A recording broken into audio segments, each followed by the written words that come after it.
दक्षिण जाते हैं, पूरब जाते हैं, पश्चिम जाते हैं, चारों शंकराचार्य से मिलते हैं और एक ही उनका शब्द होता है। महाराज प्रणाम, मैं राष्ट्रीय स्वयंसेवक संघ का द्वितीय सरसंघ चालक माधव हूं, आपके चरणों में प्रणाम कर रहा हूं। सुना था, बताइए, मैं आपके पास आया हूं कि आप जिस आराध्य की पूजा कर रहे हैं वो आराध्या अयोध्या में बंदी है। घर में हम राम राम करते थे, विमान पे राम राम करते थे, लेकिन कभी इस बात का चिंतन नहीं किए जिस राम को कह रहे हैं कि राम ही नाम सत्य है, वही राम अयोध्या में बंद था, वही राम अयोध्या में बंद थे। कभी हमने इस बात का चिंतन ही नहीं किया कि जिस छठियार में भगवान सत्यनारायण की पूजा कर रहे हैं और उस सत्यनारायण भगवान की पूजा को विष्णु मानते हैं, आदिदेव मानते हैं, वो कैद है अयोध्या में, उसका भवन तोड़ा गया है। कभी हमने चिंतन नहीं किया था मेरे बंधुओं 1964 से पहले, और जब जब चिंतन किया, लड़ा और हारा। चारों शंकराचार्यों के पास जाकर के इसी तरह का विचार रखना कि आप जो कर रहे हैं ये पूजा ठीक है, लेकिन जिस देवता की पूजा कर रहे हैं वो अयोध्या में प्रतिबंधित है, उसके घर को तोड़ के फेंक दिया गया, उसका जन्म स्थान नहीं पता है। किताबें बताती हैं अयोध्या में पैदा हुआ, लेकिन अयोध्या में कहां पैदा हुआ ये पता नहीं है। आखिर में किस तरह की पूजा हो रही है और कौन से शंकराचार्य आप हैं? गुरु जी ने इस तरह से प्रश्न किया तो चारों शंकराचार्य ने धीरे धीरे हाथ जोड़ा और कहा, गोलवरकर आप क्या चाहते हो, क्या करना है मुझे? कोई इस तरह से तो नेतृत्व किया नहीं, जगाया नहीं। और बंधुओं, जब जब ये देश खतरे में आया, जब जब ये देश खतरे में आया, तब तब कोई हनुमान, कोई जामवंत बन करके लोगों को जगाने का काम किया। ये जामवंत की परिभाषा, ये जामवंत का विषय इस कलयुग से नहीं है, त्रेता युग से है। जगत जननी खतरे में पड़ी थी, जगत जननी खतरे में पड़ी थी, और वो जगत जननी खतरे में पड़ी थी तो जामवंत जी ने हनुमान जी की शक्ति को जगाया था। और यहाँ जगत जननी जब खतरे में पड़ी तो गोलवरकर जी ने उन चारों शंकराचार्यों की शक्ति को जगाया और बोला, महाराज आपको कुछ नहीं करना है, आप चारों एक मंच पे आइए। 30 अक्टूबर 1989 को, 30 अक्टूबर 1989 का ये विषय 64 से धीरे धीरे चारों को एक मंच पे बुलाया गया। मंच पे बुलाने के बाद प्रयागराज के कुंभ का यह विषय है। मंच पे बुलाने के बाद चारों शंकराचार्य बंधुओं, चारों शंकराचार्य महाराज लोगों से यह निवेदन हुआ कि आप लोग इस माइक से, आप लोग इस मंच से सिर्फ ये कहें कि विश्व हिंदू परिषद गांव गांव जाकर के अलख जगाए श्री राम जन्मभूमि के लिए, हम संत उन्हें आशीर्वाद देते हैं। चारों शंकराचार्य खड़े हुए, एक साथ एक ही माइक से उन लोगों ने बोला कि विश्व हिंदू परिषद जो कहेगा वो हम सभी करेंगे, गांव गांव जाए, अलख जगाए। मेरे बंधुओं, विश्व हिंदू परिषद धीरे धीरे धीरे धीरे जवानी की तरफ बढ़ा। बढ़ने के बाद अपने हाथ में श्री राम जन्मभूमि के आंदोलन को लिया और पहली कार्य सेवा को करने के लिए 4 दिसंबर 1992, 4 दिसंबर 1992 को अयोध्या में लोगों को बुलाया गया। उसके पहले 30 अक्टूबर 1989 के बाद लोगों को बुलाया गया, भेजा गया, बुलाया गया, भेजा गया, लेकिन 4 दिसंबर 1992 को लास्ट कार्य सेवा करनी थी, सबको बुलाया गया, लोग पहुंचे। 5 तारीख को हाईकोर्ट का डिसीजन आना था राम जन्मभूमि के लिए। संतों ने यह कहा था कि राम जन्मभूमि का डिसीजन आएगा, हम सभी यहां मंदिर बनाने का कार्य शुरू कर देंगे, लेकिन हाईकोर्ट ने कहा कि राम जन्मभूमि की केस को देखने का मेरे पास टाइम नहीं है, उसने डेट को बढ़ा दिया। मेरे बंधु, ले चलता हूं त्रेता युग में आपको। जब डेट को बढ़ाया उसने तो संतों ने कहा कि हम कैसे गांव जाएंगे तो लोग चिढ़ाएंगे कि गए थे कार्य सेवा करने, राम जी को मुक्त कराने, क्या करके आए हो? गांव में तो 2 पक्ष होता है, 2-3 पक्ष होता ही है, क्या करने आए हो? तो संतों ने कहा, कार्य सेवकों ने कहा, हम गांव नहीं जाने वाले, हम कार्य सेवा करके जाएंगे।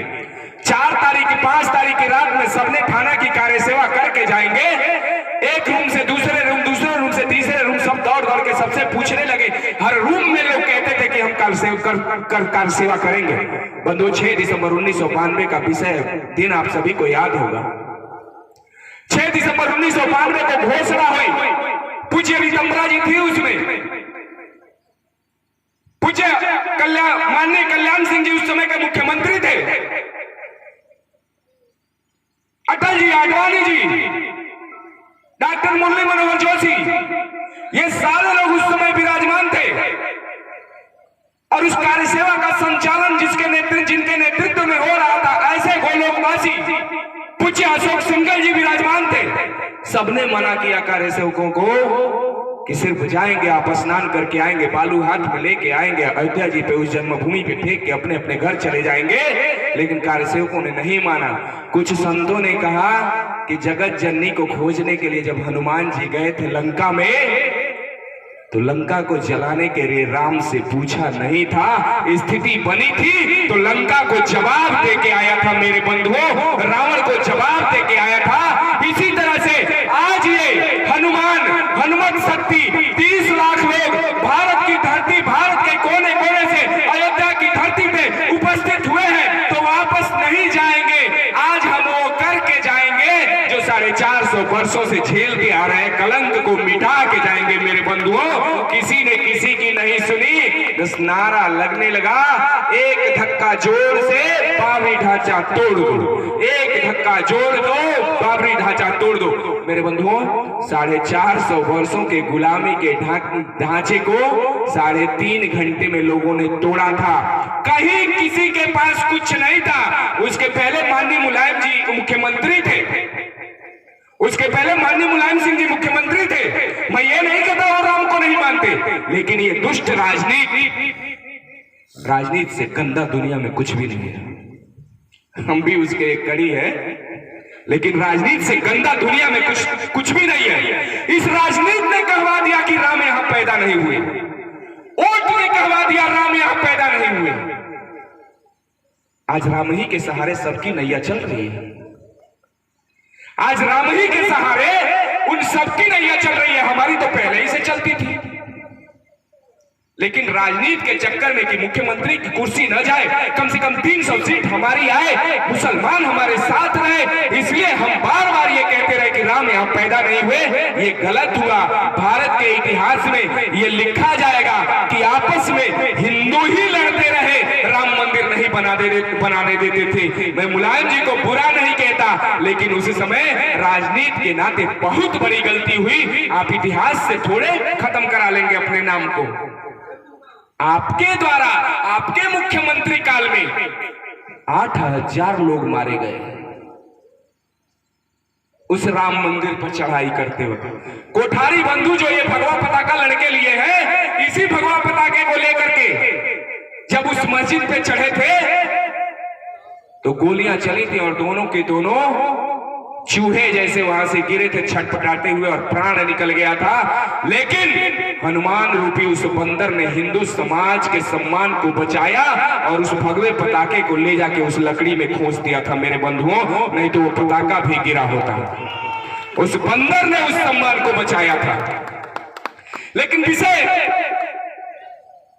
आज जो चल रहा है, 6 दिसंबर 1992 को मस्जिद टूटी, सबके सब हाईकोर्ट भाग के गए, हम लोग भी गए, लेकिन मस्जिद के टूटने के बाद सारे लोग एक एक ईंट, हो सकता है इस गांव से भी लोग गए होंगे, सारे लोग एक एक ईंट उस मलबे को उठा लाए अपने अपने घर। इसलिए उठा लाए कि ये रहेगा तो हो सकता है कि कल्याण सिंह ये कह चुके हैं कि मैं इसी काम के लिए आया था, राम काम के लिए आया था, काम करके जा रहा हूं। हो सकता है कल दूसरी सरकार बने और वोट के चक्कर में पुनः मस्जिद बनवा दे। इसलिए कार्यसेवकों ने एक एक ईंट को अपने घर उठा लिया मेरे बंधु। आदरणीय पूज्य अशोक सिंघल जी और लोग बचे, तो वहां जो मलबा थोड़ा सा बचा था, वही एक छोटा मंदिर बना करके और रामलला को टाट में विराजमान कर दिया। 6 दिसंबर 1992 से 2010 तक रामलला टेंट में विराजमान रहे। 6 दिसंबर 1992 से 2010 तक हम लड़ते रहे, हमसे प्रूफ मांगा गया, सिद्ध करो राम यहाँ पैदा हुए या नहीं हुए, सिद्ध करो, यही अयोध्या है ना, सिद्ध करो, यही विक्रम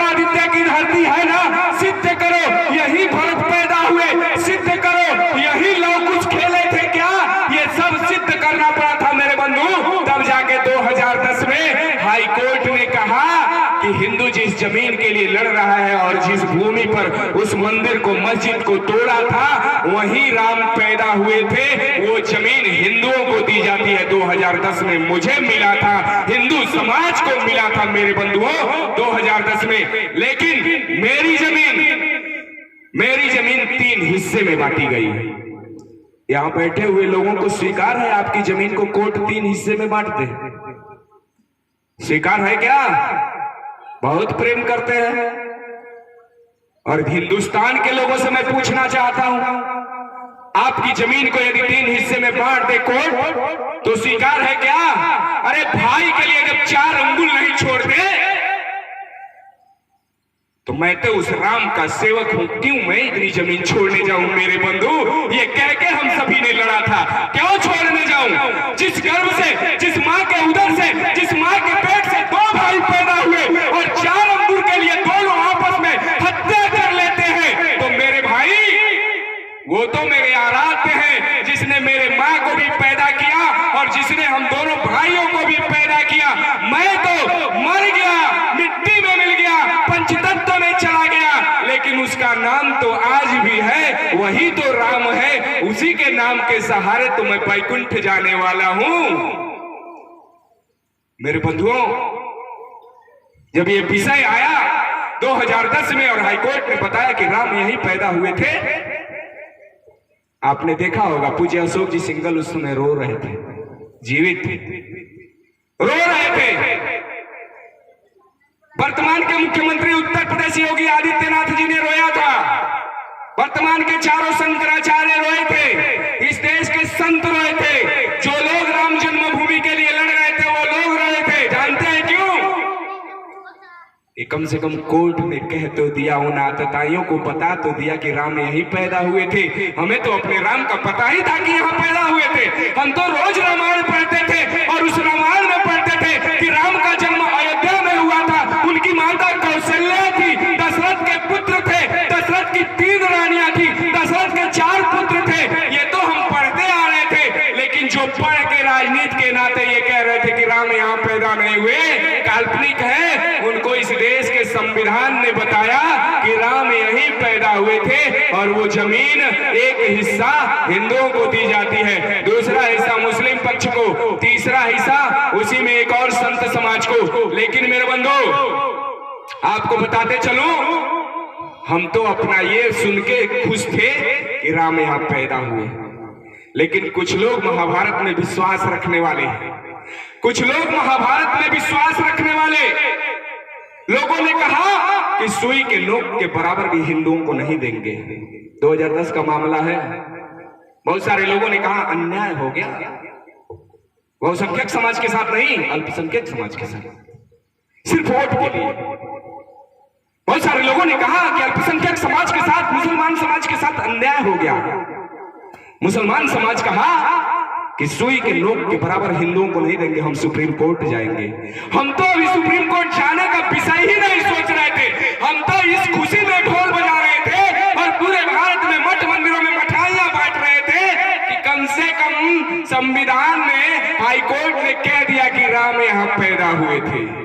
और मेरे बंधु, उस डिसीजन को आने से पहले आप सभी को एक विषय याद दिला दूं। अभी मानवेंद्र जी ने बताया, छोटे भाई ने, आपके गांव में कीर्तन होता था, बहुत अच्छे अच्छे भजन गाने वाले लोग हैं, मैं भी सीखता हूँ, सुनता हूँ, मोटरसाइकिल पे गुनगुनाते चलता हूँ उनकी गीतों को। कीर्तन हमने गाया, ये भारत का विषय है, कीर्तन हमने गाया, लेकिन इस कीर्तन में कभी ये विचार नहीं किया कि वो राम जन्मभूमि भी मुक्त होनी चाहिए जिस राम का कीर्तन गा रहे हैं। हम ब्राह्मणों ने कभी नहीं सोचा, सिर्फ इसी गांव का विषय नहीं रख रहा हूं, हम सत्यनारायण भगवान की कथा करा के और अपनी जीविका को चलाते रहे, लेकिन एक ब्राह्मण समूह इस तरह का नहीं बनाया कि चलो जिस राम के नाम से मेरी जीविका चल रही है उस राम की धरती को मुक्त कराने के लिए बलिदान देंगे, लड़ेंगे। ये समाज सोचा ही नहीं मेरे बंधुओं। लेकिन 10-15 साल पहले जब मुझे विश्व हिंदू परिषद का भागलपुर का मंत्री बनाया गया, और विश्व हिंदू परिषद संघ में था पहले, विश्व हिंदू परिषद का काम मिला, तो विश्व हिंदू परिषद ने कहा गांव गांव में समिति बनाना और लोगों को इकट्ठा करा के हनुमान चालीसा कराना। यहाँ के बहुत सारे लोगों को ध्यान होगा, कभी उस टोला, कभी इस टोला, कभी इस टोला, कभी इस टोला, भगता था, लाज के मारे भगता था। कुछ लोग कहते थे इसके पास यही काम है, कुछ लोग कहते थे, क्या क्या कहते थे, क्या क्या कहा जाए, ये बुराई नहीं कर रहा हूं, ये इसी गांव की बात नहीं है, ये विश्व हिंदू परिषद या संघ या राम जन्मभूमि को मुक्त कराने वाले उन सभी कार्यकर्ताओं के साथ हुआ होगा मेरे भाई, इसी गांव की बात नहीं कर रहा हूं। छोटे छोटे बच्चों को लेकर, मानवेंद्र बहुत छोटे थे उस समय, इनका एक छोटा भाई चुन्नू, रजनीश, अवनीश, विश्राम मेरे साथ आजकल चल रहे हैं। कितने लोगों का नाम रखूं और कितने गांवों का नाम रखूं, उन गांवों में जा जाके लोगों को बैठा के हनुमान चालीसा करो भैया, हनुमान चालीसा क्या हो।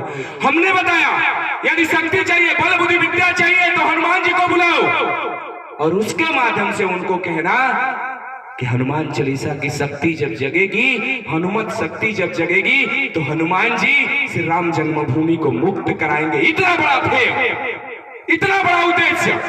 हृदय पे हाथ रख के नमस्ते सदा वत्सले मातृभूमि त्वया हिंद भूमि सुखम वर्धतो हम महान मंगले पुण्य भूमि तोदर्ते पतत्वे सकायो नमस्ते नमस्ते।